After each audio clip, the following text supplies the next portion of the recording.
आइए बिना किसी देरी के राजस्थान की उस रंग बिरंगी दुनिया में चलते हैं जहाँ की हवाओं में भी संगीत घुला है। जब भी राजस्थान का जिक्र होता है तो एक खास तरह की गूंज और लय दिमाग में आने लगती है ना। लेकिन सोचिए, वो जो जादुई आवाज है वो असल में किन चीजों से पैदा होती है। आज की इस चर्चा में हम उन्हीं पारंपरिक लोक वाद्य यंत्रों यानी फोक इंस्ट्रूमेंट्स के पीछे छिपे विज्ञान और कला को बिल्कुल करीब से समझने वाले हैं। अब सबसे बुनियादी बात पर आते हैं, ये वाद्य यंत्र आखिर हैं क्या?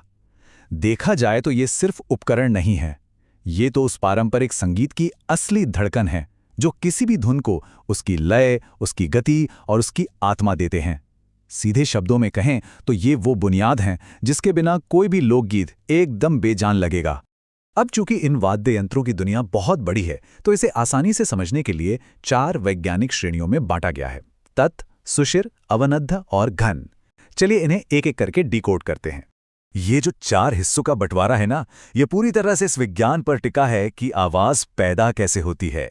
तारों के कंपन से लेकर हवा की फूंक तक और चमड़े की थाप से लेकर ठोस धातु की झंकार तक, हर यंत्र का अपना एक बिल्कुल अलग फिजिकल तरीका है। तो शुरुआत करते हैं हमारी पहली कैटेगरी से, यानी तत्। चलिए देखते हैं कि कैसे सिर्फ तारों के वाइब्रेशन से सुरीली धुनों की इतनी मजबूत नींव तैयार हो जाती है। यहां सबसे दिलचस्प बात इनके नाम है। मतलब नाम सीधे सीधे इनके विज्ञान को बता देते हैं। जैसे एक तारा, जिसमें सिर्फ एक तार होता है और जिसे अक्सर साधु सन्यासी बजाते हैं। फिर यही गिनती आगे बढ़ती है, 2 तार वाले दुतारा से होते हुए 4 तारों वाले चौतारा या तंदूरा तक। मतलब नाम सुना नहीं कि समझ आ गया वाद्य यंत्र कैसा होगा। अगर हम थोड़ा और इतिहास में झांकें तो रावण हत्ता जैसे कमाल के यंत्र सामने आते हैं। ये इतना पुराना है कि इसे आधे कटे नारियल पर बकरे का चमड़ा मढ़कर बनाया जाता है। और जंतर को ही ले लीजिए, जिसमें मगरमच्छ की खाल का इस्तेमाल होता है। जरा सोचिए, उस दौर में लोग अपने आसपास मौजूद प्राकृतिक चीजों का कितना शानदार तरीके से इस्तेमाल करते थे। अब अलग अलग मटेरियल्स से आवाज कैसे बदलती है, इसे समझने के लिए 2 बड़े वाद्य यंत्रों को देखते हैं। एक तरफ है बेहद मशहूर सारंगी, जो सागवान की लकड़ी से बनती है। इसमें 27 तार होते हैं और इसे तत् वाद्य यंत्रों में सबसे बेहतरीन माना जाता है। वहीं दूसरी तरफ है कमायचा, जो आकार में बड़ा होता है और इससे मांगणियार समुदाय के लोग बजाते हैं। इसकी खासियत क्या है? इसके तार बकरे की आंत से बनते हैं और इसे बजाने वाले गज में घोड़े की पूंछ के बाल होते हैं। मतलब पूरी तरह से लोकल मटीरियल, जो उस वाद्य यंत्र की यूनिक आवाज को तय करता है। अच्छा, तत्वादी यंत्रों में एक बड़ा ही अनोखा नाम है भपंग। ये दिखता तो बिल्कुल डमरू जैसा है, लेकिन इसे बजाने का तरीका एकदम अलग। इसे सीधे अपनी कांख यानी अंडर आर्म में दबाकर बजाया जाता है। ज़हूर खां मेवाती जैसे दिग्गजों ने इस कला में महारत हासिल की है। ये अपने आप में इस बात का सबूत है कि हमारे पारंपरिक संगीतकारों की शारीरिक रचनात्मकता सच में कमाल की थी। चलिए अब आगे बढ़ते हैं हमारी दूसरी कैटेगरी की तरफ, सुषिर। यहां तारों का नहीं बल्कि हवा का जादू चलता है। बस एक फूंक और खोखले बांस या नली में जान आ जाती है। फूंक से बजने वाले इन यंत्रों में जो बेताज बादशाह है वो यकीनन शहनाई है।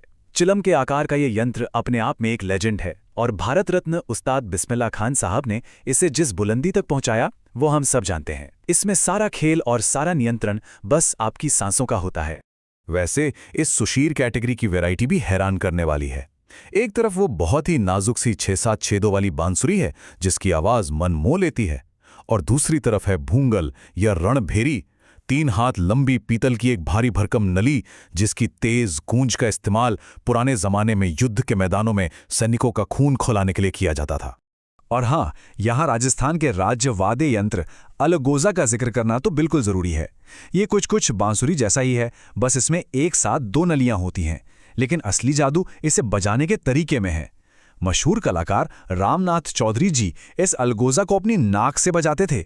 जरा सोचकर देखिए, यह तकनीक अपने आप में कितनी अविश्वसनीय है। इन यंत्रों से जुड़ी इंसानी कहानियां भी कम दिलचस्प नहीं हैं। एक तरफ देखिए मुरचंग को। यह सबसे छोटा सुषिर वाद्य यंत्र है। लोहे का बना एक छोटा सा जूझ हाप, जिसे बस होंठों के बीच दबाकर बजा लिया जाता है। और इसकी तुलना जरा नड़ से कीजिए, जिसे मशहूर चरवाहे कर्णा भील जी बजाते थे। वैसे कर्णा भील जी का नाम उनकी असाधारण रूप से लंबी मूंछों की वजह से गिनीज वर्ल्ड रिकॉर्ड में भी दर्ज है। ये छोटी छोटी बातें उस दौर के कलाकारों को हमारे सामने एकदम जीवंत कर देती हैं। चलिए अब रुक करते हैं तीसरी कैटेगरी अवनद्ध की ओर। असल में लोक नृत्यों और मार्शल आर्ट जैसे आयोजनों में जो जबरदस्त एनर्जी और लय दिखती है ना, वो इन्हीं वाद्य यंत्रों की देन है। इस कैटेगरी का सीधा सा फंडा यह है कि इसमें लकड़ी या धातु के किसी खोखले बेस पर जानवरों की खाल को एकदम कसकर मढ़ दिया जाता है, और यही वो कसी हुई खाल है जो चोट पड़ने पर वो गहरी गूंजती हुई थाप पैदा करती है जो सीधे हमारे दिलों में उतरती है। अगर हम परंपराओं की माने तो इन ताल वाद्य यंत्रों के तार अक्सर सीधे ईश्वर से जुड़े बताए जाते हैं। जैसे डमरू को हमेशा भगवान शिव का यंत्र माना गया है, तो ये सिर्फ म्यूजिकल इंस्ट्रूमेंट नहीं है, बल्कि ये गहरी आस्था और हमारी लोक परंपराओं की असली धड़कन है।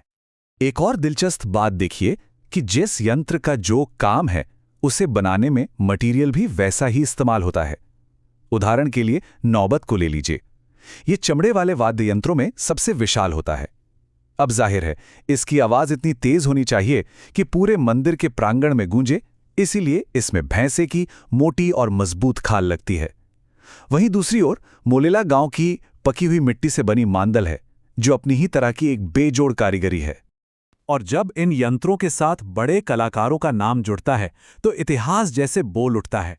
रामकिशन सोलंकी जी को भला कौन भूल सकता है, जिन्हें नगाड़े का जादूगर कहा जाता है।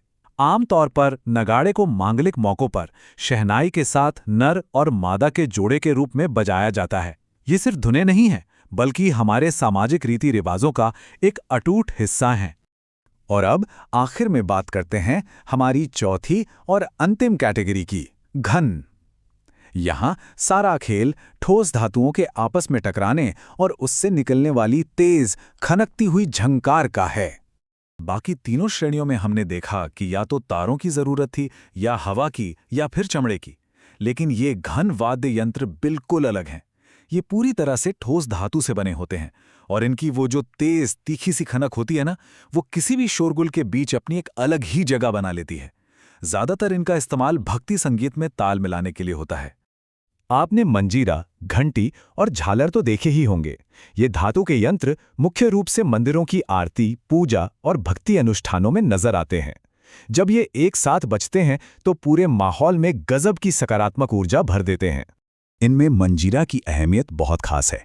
कामड़ जाति की महिलाओं द्वारा जो विश्व प्रसिद्ध 13 ताली नृत्य किया जाता है, मंजीरा उस पूरे डांस का आधार है। इसमें शरीर के अलग अलग हिस्सों पर 13 मंजीरे बांधकर उन्हें एक तय और तेज लय में बजाया जाता है, जो देखने में किसी जादू से कम नहीं लगता।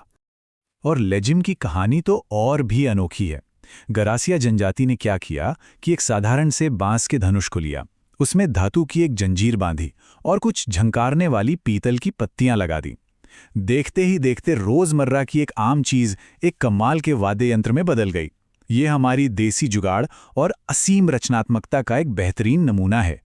तो तारों के कंपन से लेकर धातु की झनकार तक के इस सफर के बाद एक सवाल जो मन में रह जाता है वो ये कि क्या इन पुराने क्षेत्रीय धुनों और यंत्रों ने आज भी राजस्थान की उस आधुनिक सांस्कृतिक पहचान को बचाकर रखा है?